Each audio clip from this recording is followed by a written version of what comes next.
హల్లెలూయా. ఈరోజు మన వాక్య భాగం ఏంటంటే ఆసక్తి కలిగి ఉండుడి. ఏం కలిగి ఉండాలట? ఆసక్తి. ఆసక్తి అంటే ఆశ, శక్తి కలిగి ఉండాలి. ఆసక్తి. ఆసక్తి అంటే ఈరోజు మనం చూసుకుందాం. మూలవాక్యం, ఆసక్తి విషయంలో మాంద్యులు కాక ఆత్మయందు తీవ్రం గల వారై ప్రభువును సేవించుడి.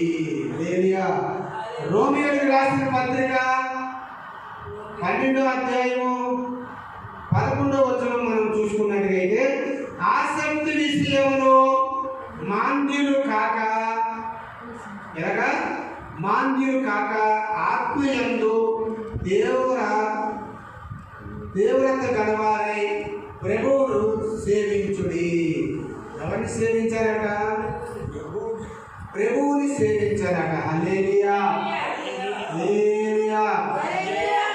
అయితే దేవాది దేవుడు మూలవాక్యం ద్వారా మనతో మాట్లాడాడు కాబట్టి యేసయ్యా మేము మీ మాటలు వినడానికి సిద్ధంగా ఉన్నాం, మాతో మాట్లాడాలి.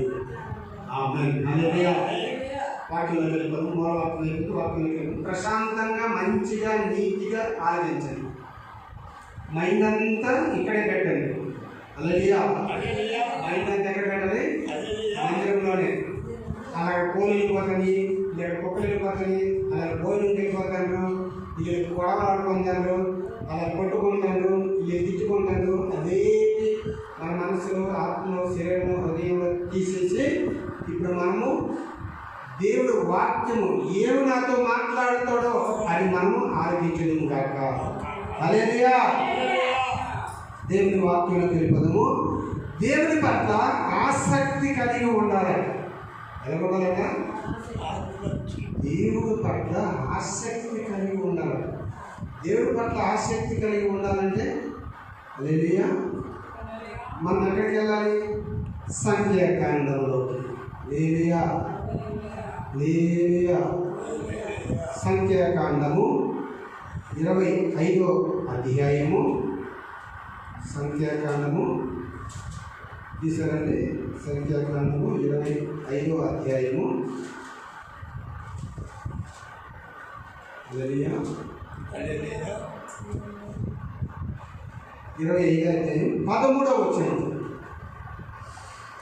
అది నిత్యమైన యాజక నిబంధనగా అతని సంతానమునకు కలిగి ఉండును. ఏలే అనగా అతడు తన దేవుని విషయమందు ఆసక్తి గలవాడై ఇశ్రాయేలు నిమిత్తము ప్రాయశ్చిత్తము చేసెను. దేవుని పట్ల ఆసక్తి కలిగి ఉండాలి. ఎవరి పట్ల ఆసక్తి కలిగి ఉండాలి? దేవుని పట్ల ఆసక్తి కలిగి ఉండాలి. అలాగే కదండి, దేవుడి పట్ల ఆసక్తి కలిగి ఉంది. పౌలు సౌలుగా మారిన తర్వాత దేవుడి పట్ల ఎంతో ఆసక్తి కలిగి ఉన్నాడా లేడా? దేవుడి పట్ల ఎంతో ఆసక్తి కలిగి ఉన్నాడు. మామూలు ఆసక్తి కాదు. నిజంగా చెప్పాలంటే ఆయన ఆసక్తి ఎంతో గొప్పది. సౌలుగా ఉండేటప్పుడు దేవుడి పిల్లల్ని హింసించాడు, బాధ పెట్టాడు, ఇబ్బంది పెట్టాడు. ఆ తర్వాత పౌలుగా మారిన తర్వాత దేవుడి పట్ల చాలా ఆసక్తి కలిగి ఉండేవాడు. పౌలు గారిని కొట్టారు, తిట్టారు, దూషించారు, వేసించారు, అవమానపరిచారు. పౌలు గారిని అయితే శుభ్రం కొట్టేసి ఆ పట్టణంలో నుంచి బయటికి ఈడ్చేసి తోసేశాడు. అయినా సరే ప్రకటించడం మానేశాడా?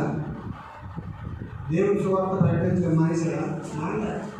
దేవుడి పట్ల ఇంకా ఎక్కువ ఆసక్తి కలిగి ఉండేవాడు. హల్లెలూయా. అయితే ఇక్కడ ఏమంటున్నాడంటే 13వ వచనంలో, అది నిత్యమైన యాజక నిబంధనగా అతని సంతానమునకు కలిగి ఉండెను. అది నిత్యమైన యాజక నిబంధన. యాజక నిబంధన అంటే అప్పుడు పూర్వం దేవుడు ఉండేటప్పుడు కుమారుడు ఉండేటప్పుడు కాదు, దేవుడు ఉండేటప్పుడు యాజక నిబంధన చేసేవారు. అహరోను సంతానము యాజక ధర్మం చేసేవారు. అహరోను ఎవరు అంటే మోషే అన్నయ్య. హల్లెలూయా. ఎవరన్నయ్య? మోషే గారు అన్నయ్య. అహరోను గారు యాజక ధర్మం చేసేవారు. ఆ యాజక ధర్మము అది నిత్యమైన యాజక నిబంధనగా అతనికి అతని సంతానములకు కలిగి ఉండదు. ఇప్పుడు నేను ఉన్నాను అంటే ఇప్పుడు విషయం కాదు, దేవుడు ఉండేటప్పుడు విషయం చెప్తాను. నేనున్నాను, నా తర్వాత యాజకత్వం ఎవరు చేయాలంటే నా కొడుకు చేయాలి. హల్లెలూయా. నా కూతురు చేయకూడదు. యాజక నిబంధన అంటే మగవారే, వాళ్ళు కూడా అతి పరిశుద్ధముగా వెళ్ళాలి. ఆవరణం తర్వాత పరిశుద్ధ స్థలం, పరిశుద్ధ స్థలం తర్వాత అతి పరిశుద్ధ స్థలం. హల్లెలూయా. అప్పుడు అతి పరిశుద్ధ స్థలంలోకి వెళ్ళాలి అంటే యాజకుడే వెళ్ళేవాడు. ఆ యాజకుడు వెళ్ళిన ముందు ఆయన చుట్టూరు నడుంకి గంటలు కట్టేవాడు. ఆ గంటలకి ఒక తాడు కట్టేవాడు.